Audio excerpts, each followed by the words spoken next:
I'm at Houghton Lake. Tomorrow's the opening day.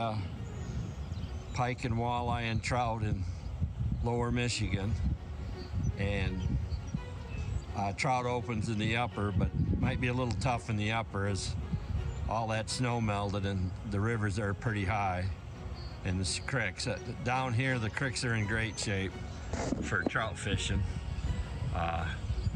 and it looks like a trout fishing weekend with the rain and the cooler temperatures, so it should be a good opener for the trout. The pike and the walleye guys be a little bit different with the wind and the rain tomorrow, but let's hope it's not windy and warms up a little bit. They are catching some perch on the bays and down the coast a little bit. We just need some warm weather to get the water warmed up a little bit so the fish start biting.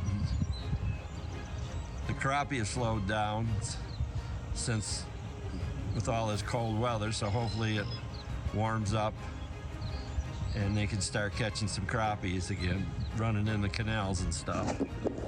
But everybody, good luck tomorrow in the opener for pike, walleye, and trout in Lower Peninsula. So good luck, everybody. Baitman out.